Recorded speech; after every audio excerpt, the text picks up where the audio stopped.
Eclesiastes, capítulo 1, versículos 12 até o versículo de número 14. Eu, o pregador, venho sendo rei de Israel em Jerusalém. Apliquei o coração a esquadrinhar e a informar-me com sabedoria de tudo quanto sucede debaixo do céu. Este enfadonho trabalho impôs Deus aos filhos dos homens para nele os afligir. Verso 14. Atentei para todas as obras que se fazem debaixo do sol, ou debaixo do céu. E eis que tudo era vaidade e correr atrás do vento. Até aqui, até o versículo 14, que o Senhor nos abençoe e que Ele esteja aplicando a porção lida da sua santa, da sua bendita palavra. Amém. Meus irmãos, meus amigos, há um desejo, há uma vontade incutida dentro dos nossos corações, que por mais que a gente não venha alcançá-la, ou alcançar esse desejo, essa vontade, nós estamos sempre buscando de maneira incessante, buscando de maneira incansável.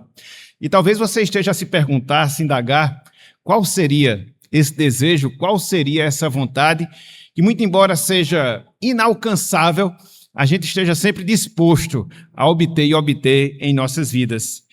É ter o controle da nossa vida, ter o controle da nossa existência aqui nesse mundo. Talvez você esteja pensando, talvez você esteja se indagando, mas eu não sou assim. Eu não quero ter esse controle, eu não quero ter o controle da minha vida. Será que não? Seja sincero, pergunte-se a si mesmo, que você possa fazer essa autoindagação, vamos assim dizer. Será que não existe pelo menos o mínimo resquício desse desejo de você controlar a sua vida, de você controlar os fatos da sua vida aqui, bem na palma da sua mão? Quer ver um exemplo disso? Que, via de regra, a gente está desejando, buscando essas coisas, controlar completamente as nossas vidas, quando a gente idealiza, quando a gente projeta projetos, vamos assim dizer, para as nossas vidas. E por que eu chamo a atenção desse exemplo? Porque nós estamos iniciando mais um ano. Então, naturalmente, quando nós estamos iniciando mais um ciclo de vida da nossa vida aqui neste mundo, a gente tem determinados ideais daquilo que a gente deve fazer enquanto cristão, daquilo que a gente deve fazer enquanto pai de família, daquilo que a gente deve fazer enquanto esposa, filhos, daquilo que a gente deve fazer dentro do nosso trabalho, dentro da nossa incumbência, dentro da nossa atribuição. E eu quero, acima de tudo, falar que isso em si não é errado. Fazer planos não é errado. Tanto é que, se você fizer uma leitura rápida no livro de Provérbios, você perceberá que o autor sagrado, em alguns momentos, nos instrui, nos aconselha quanto à necessidade de nós termos esses planos, de fato, em nossas vidas. O grande problema e a grande questão que eu levanto aqui é que muitas vezes, meus irmãos, muitas vezes, minhas irmãs, amigos e amigas, nós nos iludimos entendendo, ou pelo menos querendo entender, que todos esses planos, que todos esses projetos, que todas essas metas para as nossas vidas vão ser alcançadas de maneira perfeita, de maneira completa, que não haverá nada nem ninguém que vai alterar, vamos assim dizer, aquilo que nós idealizamos dentro do nosso coração.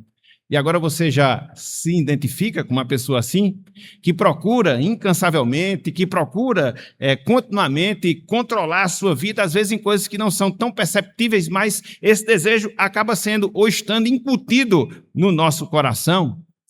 Nesse ponto, irmãos e amigos, o livro de Eclesiastes, que é o livro que nós estamos aqui diante dele, ele é muito esclarecedor, mas muito esclarecedor mesmo. Por quê?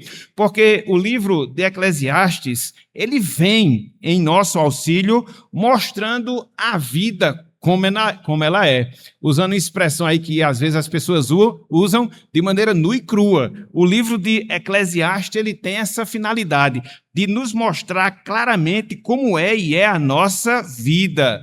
O livro de Eclesiastes, ele comprova que a realidade da vida não é simples, como muitas vezes a gente quer, Não é simples como muitas vezes a gente deseja e que muita coisa acontece no curso desta vida sem que a gente queira, sem que a gente deseje, mas inevitavelmente essas coisas elas hão de acontecer.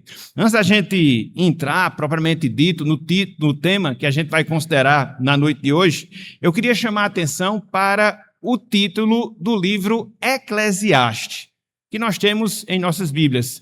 É um dos livros da sabedoria, é um dos livros que nós encontramos aqui no Antigo Testamento. Então, o título do livro Eclesiastes, ele vem de uma palavra hebraica, Kohelet, uma palavra hebraica. Essa palavra, por sua vez, ela vem de um verbo, o verbo kahal, que significa ajuntar, que significa reunir, que significa convocar para uma assembleia. Então, esse título, Eclesiastes, ele não se refere em si a uma pessoa, mas o título Eclesiastes, ele trata de uma função específica. Por quê? Porque ele se refere a alguém, dentro do contexto do Antigo Testamento e dentro da realidade judaica, que chamava um grupo de pessoas com o objetivo de ensiná-las, que chamava um grupo de pessoas com o objetivo de instruí-las. E é interessante porque esse ensino, conforme nós observamos dentro da tradição judaica, era um ensino que nós chamamos de ensino de diálogo, de conversa, de perguntas e respostas. De certa forma, é um ensinamento ou uma forma de ensinar um tanto quanto diferente nossa, que vivemos dentro de um país ocidental, onde muitas vezes nós ministramos às pessoas, onde muitas vezes falamos de maneira unilateral. O judeu não. O mestre rabino não, ele ensinava através de perguntas, ele dialogava com as pessoas para que assim ele pudesse passar ensinos, para que assim ele pudesse passar verdades, para que assim ele pudesse passar conselhos. Então, é por isso que esse livro ele se chama Eclesiastes. Ele vem da palavra grega eclésia, que significa assembleia, que significa igreja, e no sentido prático, através dele, Deus vem, meus irmãos, meus amigos, até nós, com o intuito de dialogar conosco, com o intuito de conversar. E através desse diálogo, através dessa conversa, o livro de Eclesiastes, ele se propõe a nos ensinar acerca da nossa vida, de maneira específica, acerca da realidade nua e crua das nossas vidas. Assim, o sábio Salomão, o autor de Eclesiastes, ele nos chama a observar, ele nos chama a entender a vida que está à nossa volta, a vida que nós vivenciamos debaixo do céu, debaixo do sol. Aqui, o sábio, ele está nos chamando para compreender a vida dentro da sua mais pura verdade, dentro da sua mais pura realidade. Nesse sentido e nessa oportunidade, eu queria, na noite de hoje, trabalhar o seguinte tema com os irmãos e com os amigos: vendo a vida como ela é. Vendo a vida como ela é. Para tanto, eu queria responder 3 perguntas ao longo da nossa exposição, usando, para tanto, cada um desses versos que nós temos diante de nós, o verso 12, o verso 13 e o verso 14, e no final, desdobrando em algumas lições de ordem prática, para que a gente possa, de fato, internalizar a palavra nos nossos corações. Então, quais serão as 3 perguntas que nós discorreremos na noite de hoje, olhando aqui para a passagem, repito, e depois fazendo algumas aplicações em termos de lição? Quem nos chama para observar a vida, conforme nós temos aqui nessa passagem?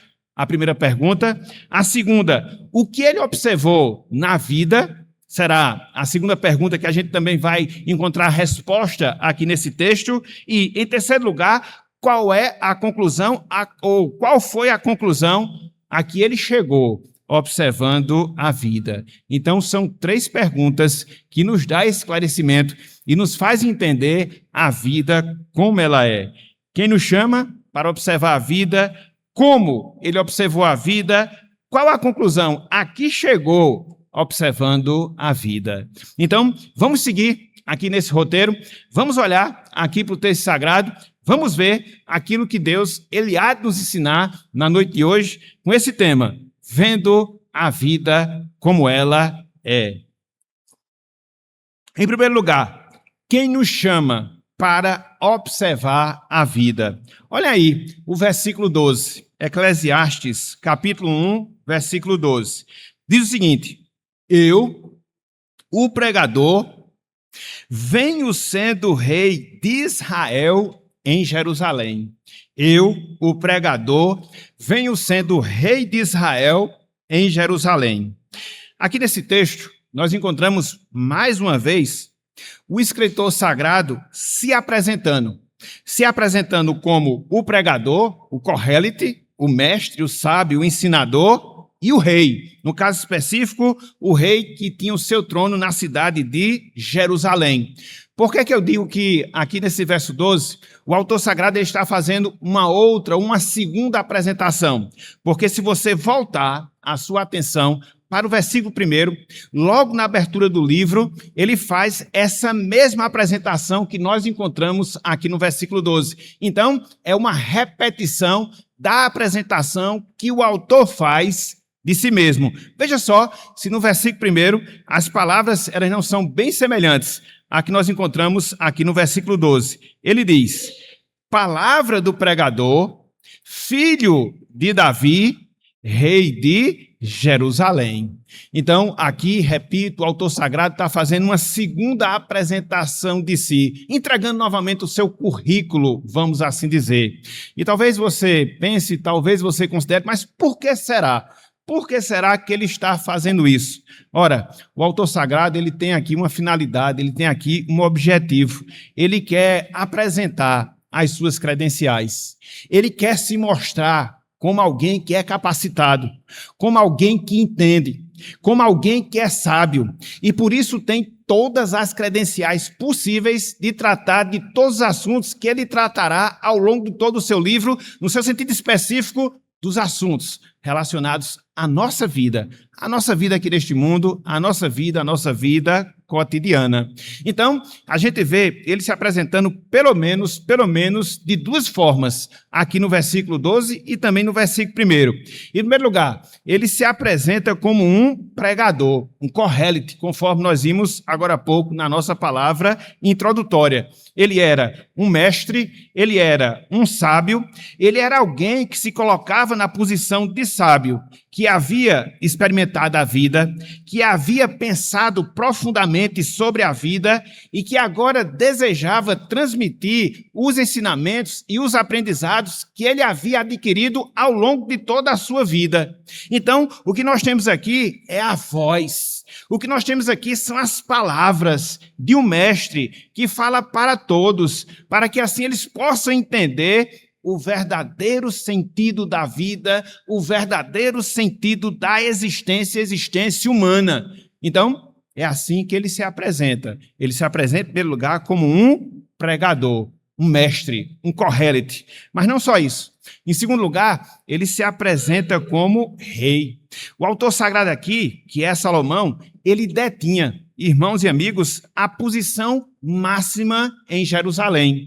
E entendamos aqui Israel, entendamos aqui Jerusalém como uma monarquia, onde o rei ele tinha o poder absoluto sobre tudo e sobre todos da nação. Então, é por isso que ele também faz essa apresentação. No caso específico, Salomão, ele foi escolhido por Deus para reinar sobre Israel, para construir a casa do Senhor. Salomão, conforme nós temos nos registros do Antigo Testamento, possuía uma riqueza quase que incalculável. E a gente consegue observar isso aí.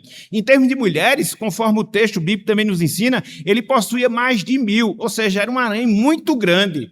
Então, isso apontava para o fato que, em termos de grandiosidade humana, Salomão ele chegou no ápice, considerando os demais reis, considerando os demais monarcas.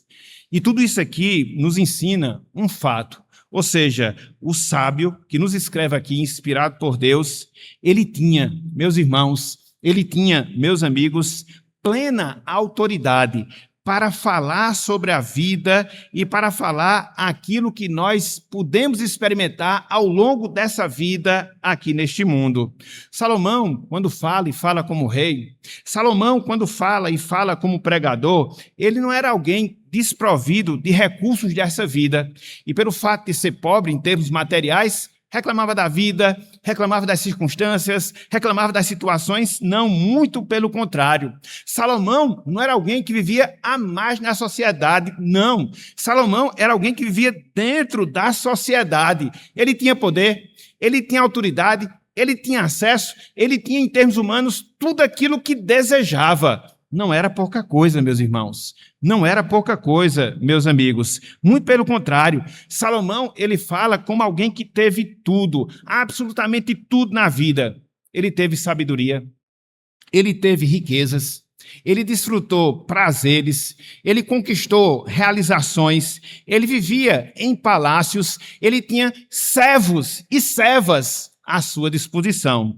Só para você ter assim uma ligeira noção de quem era Salomão, o nosso Kohelet, o nosso pregador, o nosso rei, e como é que ele fala com essa autoridade, sem desmarcar aqui o capítulo 1, vá um pouco mais adiante, no capítulo 2. A partir do versículo 4 até o versículo 10, você vai encontrar um resumo de quem era Salomão. Você vai encontrar um resumo daquilo que possuía Salomão. E quisesse Deus se nós tivéssemos 1% disso. 1% disso. Olha só. Eclesiastes, capítulo 2, versículos 4 até o versículo número 10. Ele fala: empreendi grandes obras, edifiquei para mim casas, plantei para mim vinhas, fiz jardins e pomares para mim, e nestes plantei árvores frutíferas de toda espécie. Fiz para mim açudes para regar com eles o bosque, em que reverdeciam as árvores. Comprei servos e servas, e tive servos nascidos em casa. Também possuí bois e ovelhas, mais do que possuíram todos os que antes de mim viveram em Jerusalém.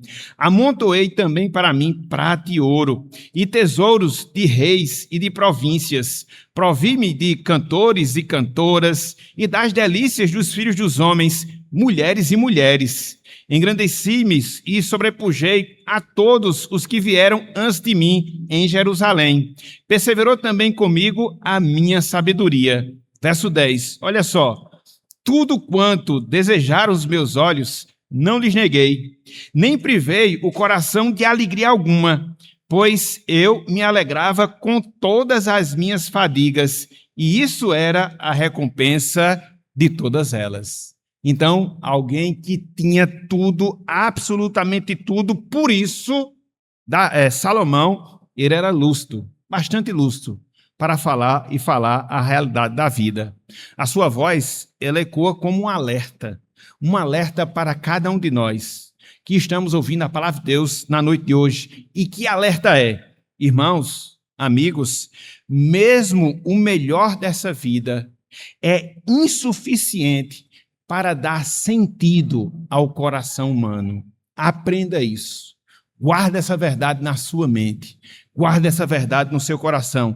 Mesmo o melhor da vida é insuficiente para dar sentido ao coração humano. Foi o que aconteceu com Salomão. Foi a sua experiência. O homem possuía tudo, o homem tinha tudo, ele experimentou de tudo, mas mesmo assim, em termos humanos, o seu coração, ele não fora satisfeito. Então, é esta pessoa, irmãos, é esta pessoa, amigos, que nos chama para observar a vida. O Kohelet, o pregador, o rei em Israel, o maior rei em glória que nós temos na história do povo de Deus, ou seja, o rei Salomão. Então, quem nos chama a observar a vida? Já vimos. Mas há uma segunda pergunta que eu queria trabalhá-la agora, no segundo momento da nossa mensagem. E que pergunta é: como ele observou a vida? Como é que o nosso pregador, como é que o nosso rei, como é que o nosso Kohelet, ele enxergou a vida que estava à sua volta e a sua própria vida? Olha só, o versículo 13. Eclesiastes, capítulo 1, versículo 13. Diz o seguinte: apliquei o coração a esquadrinhar e a informar-me com sabedoria tudo quanto sucede debaixo do céu. Este enfadonho trabalho impôs Deus aos filhos dos homens para nele os afligir. Aqui nesse verso, no verso 13, o sábio, ele fala do modo como ele analisou a vida e a sensação que ele experimentou ao fazer isso. Ou seja, ao analisar a vida. Em relação à forma, Salomão, ele diz literalmente que ele dedicou o seu coração. É por isso que ele fala, apliquei o coração. Essa palavra que Salomão usa aqui, que é traduzida em nossa língua pela palavra aplicar, significa uma decisão profunda de vontade, uma decisão profunda de desejo. Então, foi isso que Salomão fez. Ele se propôs, ele teve esse propósito de investigar, de analisar a vida humana. E ele complementa que ele aplicou o seu coração. Conforme nós vimos hoje pela manhã, o coração, dentro da concepção hebraica, ele envolvia a fonte, de onde parte as nossas palavras, de onde parte os nossos pensamentos, de onde parte as nossas ações. É aquilo que nós chamamos de centro da personalidade humana. Então, Salomão, ele envolveu todo o seu ser, sua mente, seu coração, suas ações, com esse objetivo. Que objetivo? De analisar as coisas, de analisar a vida, de analisar o mundo à sua volta. Ele usou todo o seu discernimento, toda a sua espiritualidade com esse objetivo. Então, de fato, o pregador aqui ele fez uma investigação detalhada, acurada, ele se envolveu nesse processo. Em primeiro lugar, o que ele fala aqui, como ele fez essa observação, envolvendo toda a sua vida. Mas não só isso. No versículo 13, nós observamos que Salomão ele mostra aquilo que ele investigou. Ele disse, e ele fala aqui no versículo 13, tudo quanto sucede debaixo do sol. Ou seja, Salomão ele analisou toda a existência terrena, toda a existência humana com todas as suas realidades. Ele viu a riqueza que caracteriza algumas pessoas, ele viu a pobreza que acomete também a muitas pessoas, ele lidou com situações de enfermidade, lidou com situações de saúde, ele viu o deleite humano, ele analisou o sofrimento das pessoas, ele se deparou com a justiça, com as injustiças humanas, enfim, ele fez uma observação, por não dizer filosófica, de toda a vida humana, de toda a nossa existência aqui nesse mundo. Então, é a segunda coisa que ele fala, a forma como ele fez isso, envolvendo todo o seu ser, o objeto da sua análise, a vida humana, e ele também diz aquilo que ele experimentou ao fazer essa observação. O sábio, ele relata aqui a experiência que ele teve em todo esse processo. E ele diz, ele dá esse depoimento aqui no versículo 13, e ele fala, enfadonho trabalho. Foi essa a conclusão, ou foi essa a experiência que ele teve. Ao fazer essa análise em relação à vida, ao fazer essa análise em relação à existência humana, ele viu que isso era um trabalho muito enfadonho, literalmente falando, um trabalho exigente. E a gente percebe, irmãos, a gente percebe, amigos, que a nossa vida aqui não é simples.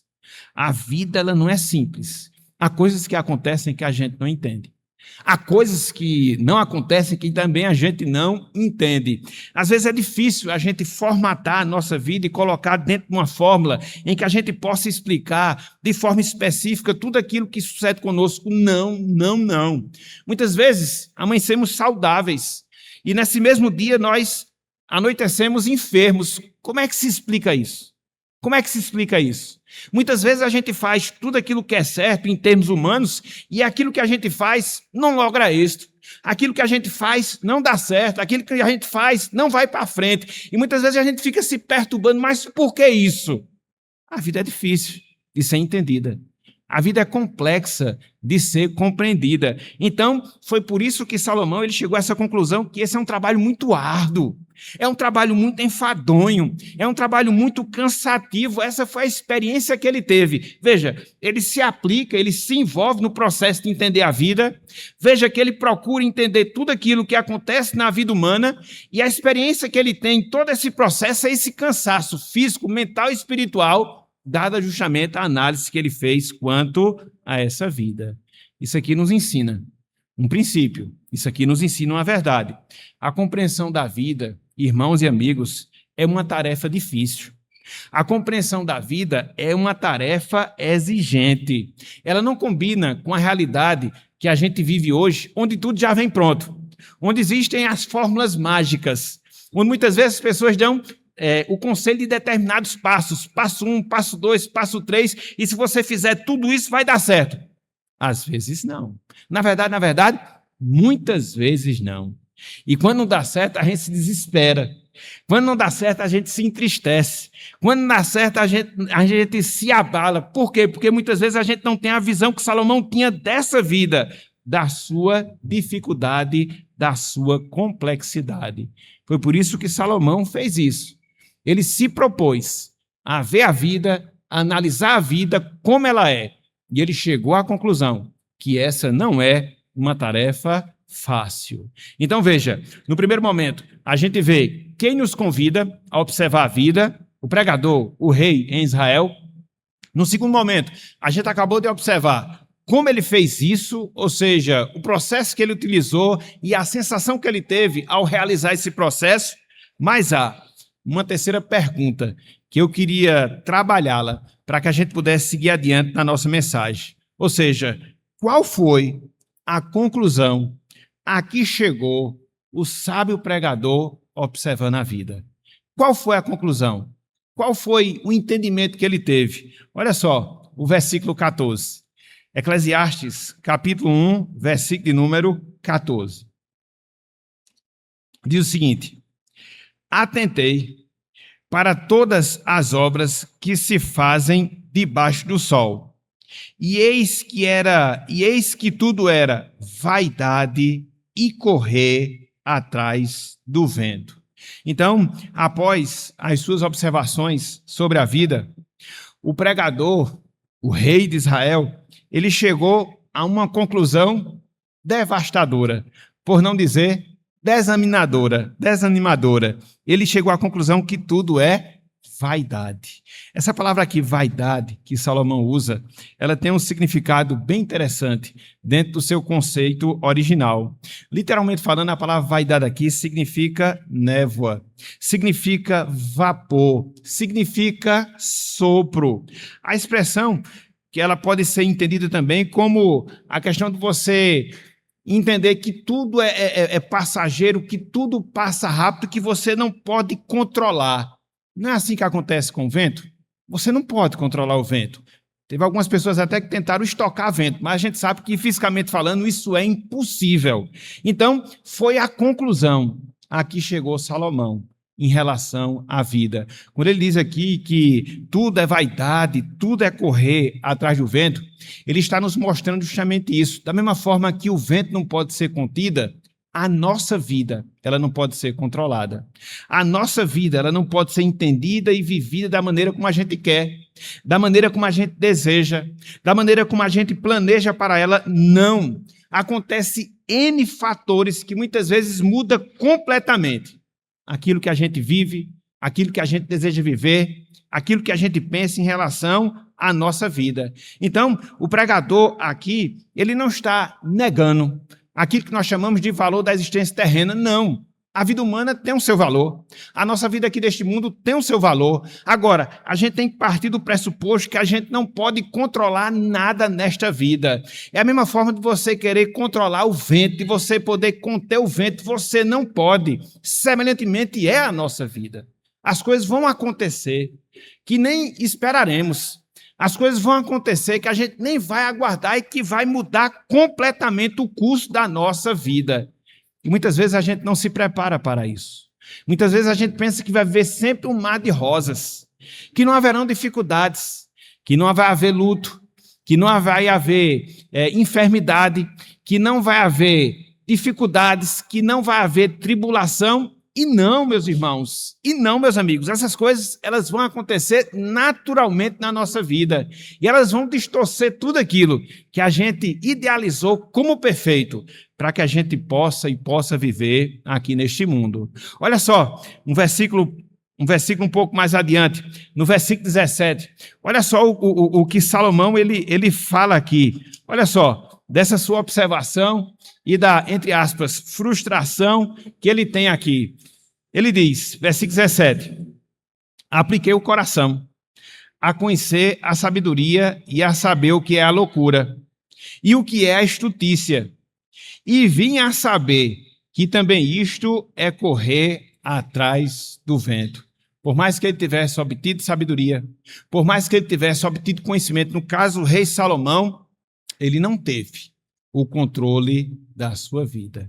Então, Salomão aqui ele é realista, meus irmãos, trazendo a realidade de vida que a gente deve trazer para a nossa vida.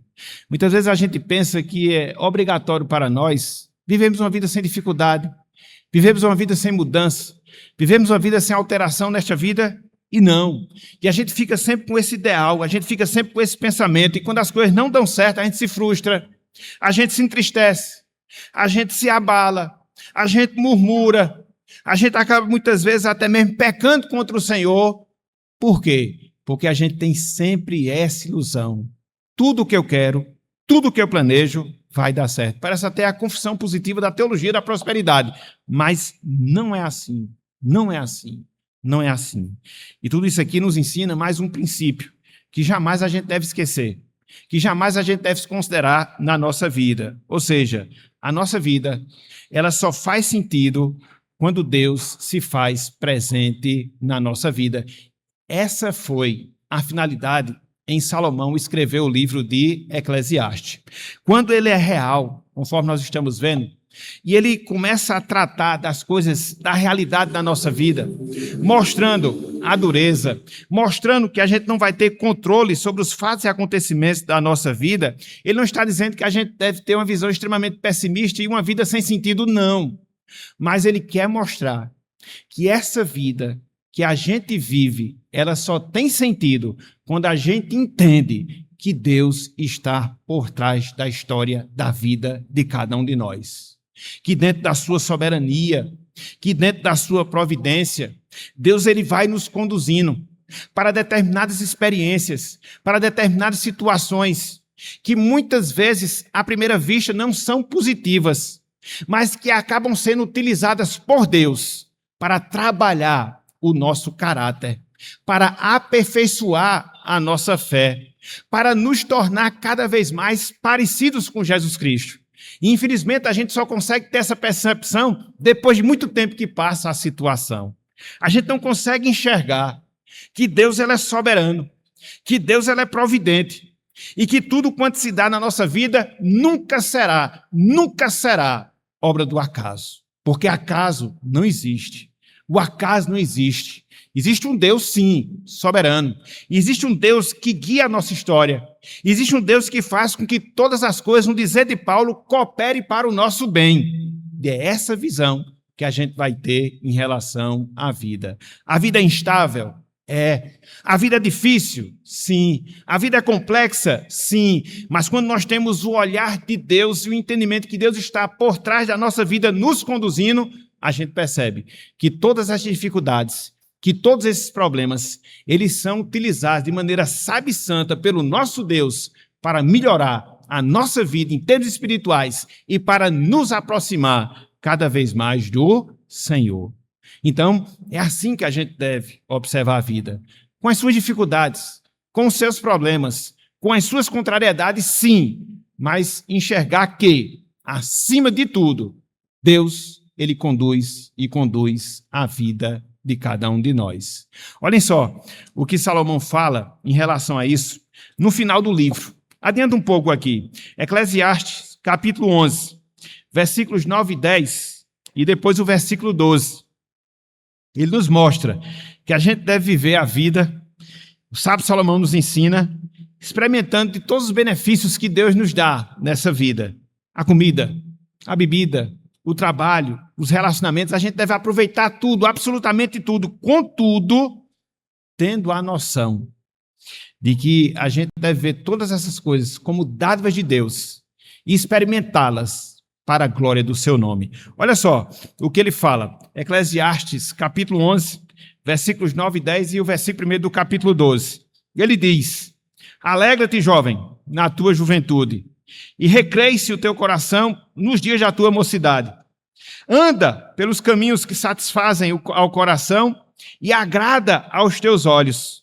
Sabe, porém, que de todas estas coisas Deus te pedirá contas. Afasta, pois, do teu coração o desgosto e remove da tua carne a dor, porque a juventude e a primavera da vida são vaidade.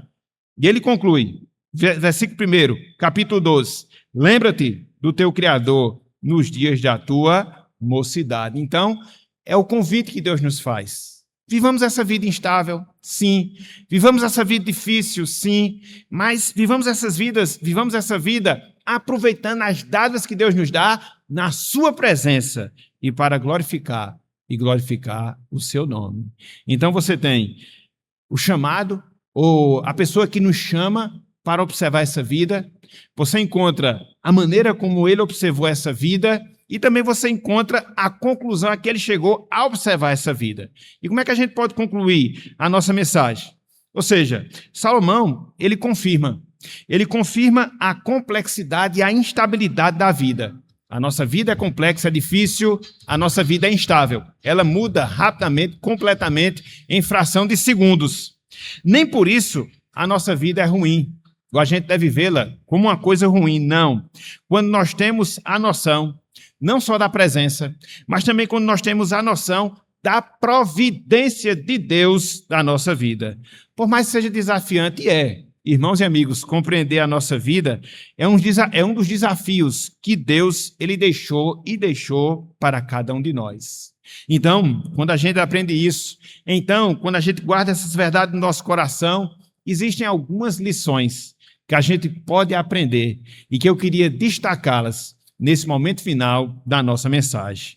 A primeira delas, meus irmãos, minhas irmãs, não busquemos satisfação em um mundo que não foi feito para nos satisfazer. Não busquemos satisfação em um mundo que não foi feito para nos satisfazer. Essa é a realidade do mundo pós-pecado.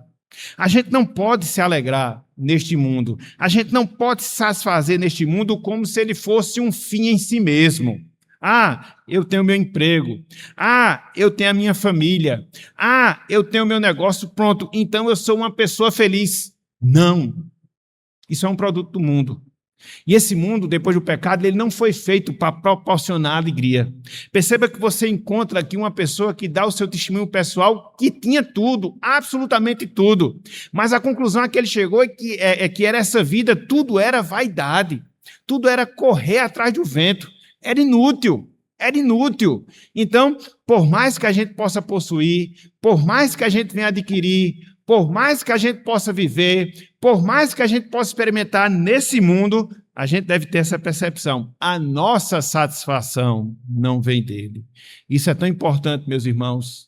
Isso é tão importante, minhas irmãs, porque a gente não vive como frustrado nesse mundo. Infelizmente, às vezes, alguns cristãos vivem assim, invejando a vida alheia, invejando as coisas alheias, e nunca é aquela pessoa alegre, nunca é aquela pessoa feliz, porque no entender dela, a felicidade só iria acontecer se ela tivesse aquilo que ela deseja. Como não vem aquilo que ela quer, ela fica infeliz. Ou seja, ela quer se alegrar no mundo onde neste mundo não foi feito para produzir a alegria no seu coração. Então, que nós tenhamos essa busca de não nos satisfazer aqui neste mundo, não, em algo que está além deste mundo. A segunda lição, a segunda aplicação que a gente pode extrair aqui dessa passagem.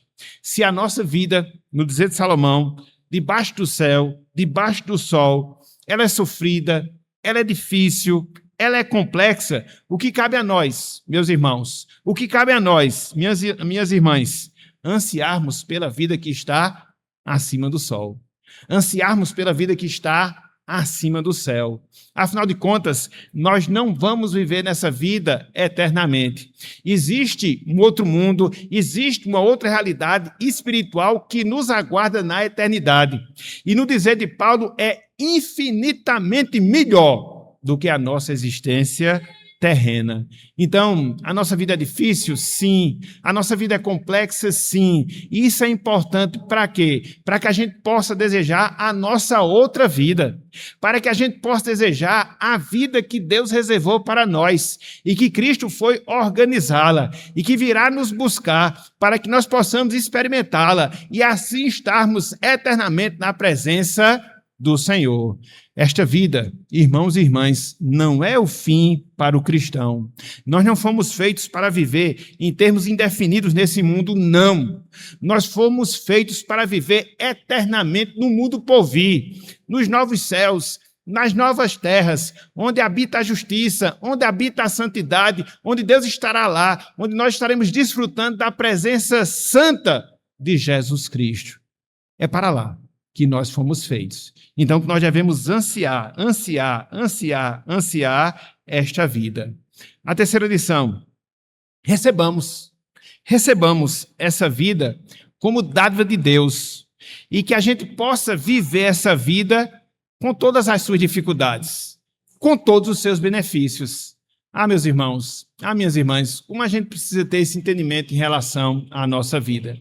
Porque se você analisar bem, se você considerar bem, a vida que a gente tem aqui, ela é formada de momentos ruins, ela é formada de momentos bons, mas é a mesma vida que Deus nos deu. A grande questão é que muitas vezes a gente quer só usufruir o que é bom, né? A gente quer só desfrutar daquilo que é positivo, a gente quer só o bônus, a gente não quer o ônus. Mas não só as benesses, mas também as dificuldades, no seu sentido geral. Elas são proporcionadas por Deus. E conforme nós falamos, dentro de várias finalidades, uma delas, de cada vez mais, nos formatar à imagem de Jesus Cristo. Então, há momentos difíceis? Sim. Às vezes, esses momentos difíceis, eles são intermináveis. Às vezes acontece isso. E eles não são fáceis. A gente não nega essa realidade. Mas também há momentos bons na vida, há experiências deleitosas na vida, às vezes coisas humanamente simples, mas que têm uma importância, um significado grande em relação à nossa vida, como, por exemplo, a nossa família. A nossa família, estar junto das pessoas que nós amamos, estar junto daquelas pessoas que Deus nos concedeu. É uma alegria indizível nós podermos ter esse privilégio e que muitas vezes a gente não considera esse fato e que quer reclamar tão somente pelas coisas que a gente deseja e não tem. Às vezes é aquela questão do pontinho preto num quadro branco. Às vezes você tem tudo, às vezes Deus lhe abençoou de várias formas, mas só pelo fato de você não ter aquilo que você deseja, você não consegue ser feliz. Não, meus irmãos, não. Recebamos a vida como uma dádiva de Deus, dentro do seu pacote, da sua facilidade, da sua dificuldade, dos momentos bons, dos momentos ruins. Tudo é fruto da vontade de Deus em relação a cada um de nós. É a terceira lição. A quarta e última lição para nós, irmãos e irmãs: contemos com a presença de Deus para enfrentar uma vida complexa, porém abençoadora. Contemos com a presença de Deus em nossas vidas para enfrentar uma vida complexa, porém abençoadora. Cristo aqui, quando ele estava na presença dos seus discípulos, momentos antes de ascender aos céus, ele prometeu que nós não teríamos uma vida fácil. Lá em João 16, 33, ele prometeu aos seus discípulos, e por extensão prometeu a cada um de nós: no mundo tereis. É difícil a gente dizer, né? É difícil a gente dizer, eu sei que é difícil, mas foi o que Cristo disse, foi o que ele prometeu. Mas ele não prometeu apenas a aflição. Ele disse: tende bom ânimo, eu venci o mundo. Quando ele estava prestes a se despedir dos seus discípulos, lá em Mateus capítulo 28, versículo 20, quando ele estava a ascender aos céus, as suas últimas palavras para os seus discípulos e para nós foi: eis que estou convosco todos os dias, até a consumação dos séculos. Então, Cristo, ele não prometeu dias fáceis. Cristo, ele não prometeu uma vida tranquila, não, muito pelo contrário. E quanto mais fiéis nós somos a ele, mais difícil se torna a nossa vida. Porém, ele também nos prometeu a sua doce, a sua santa, a sua augusta presença, para que assim o nosso coração seja inundado e a gente possa experimentar de paz, a gente possa experimentar de alegria, a gente possa experimentar de satisfação e naquilo que a gente acabou de cantar, que a gente possa viver sempre o céu com Cristo em cada um de nós. Louvado seja o nome do Senhor. Então, que você possa ter essa perspectiva em relação à sua vida. Talvez você já tenha inúmeras dificuldades, logo nesse início de ano. Talvez essas dificuldades elas vão aparecer ao longo do ano. Mas tenha certeza de uma coisa, meu irmão, minha irmã, Cristo estará presente na tua vida durante todos esses dias. E é isso que faz diferença. A grande questão de um cristão não é se ele passa ou não por tribulação, porque todo ser humano ele passa. A grande questão é como a gente passa e com quem a gente passa. E nós temos esse privilégio, nós que somos salvos, nós temos essa bênção, nós temos a orientação da palavra para passar as tribulações e nós temos a presença do Deus Emanuel para, junto conosco, passarmos por essas tribulações. Então procure não murmurar, procure não reclamar e procure perceber que tudo isso faz parte dessa vida, debaixo do céu, debaixo do sol, e aprenda a viver, e viver para a glória do nosso Deus. E para aquelas pessoas que estão conosco, que porventura não experimentam ainda a salvação, não experimentam ainda a vida eterna, meu amigo, minha amiga, nós temos uma verdade para lhe dizer e um desafio a lhe fazer. Que verdade? Você só encontra sentido nessa vida difícil com Cristo na sua vida. E por isso você precisa desse Cristo reinando no seu coração. Você precisa desse Cristo dirigindo a sua vida, para que assim, por mais dificuldade que você possa experimentar, você possa sobressair a cada uma delas, não pelas suas próprias forças, não pela sua própria capacidade, mas pela ação de Jesus Cristo no seu coração. E é a necessidade que você tem de tê-lo como seu Senhor, de tê-lo como seu Salvador. Daí a necessidade que você tem de se voltar para Ele, de reconhecer os seus pecados, reconhecer as suas transgressões e ter essa consciência que você depende dEle para que esta vida se torne realidade na sua vida. Então, amigo, amiga, faça isso na noite de hoje. Se volte para Jesus Cristo. Confesse-o como seu Senhor, confesse-o como seu Salvador, entregue a sua vida a Ele e você perceberá a mudança que a sua vida vai ter. Não é que os problemas deixarão de acontecer, não. Talvez eles aumentem ainda mais. Mas você vai perceber, você vai ver, você vai experimentar a presença desse próprio Cristo no seu coração. Isso vai ser o diferencial em relação à sua vida. Então, meus irmãos, meus amigos, que Deus ele nos abençoe. Que Ele esteja aplicando a sua palavra em nossos corações. Que enxerguemos a vida como ela é, para que assim a gente possa aprender desta vida de maneira que Deus venha a ser glorificado no nosso viver. Que Deus nos abençoe. Em nome de Jesus Cristo. Amém.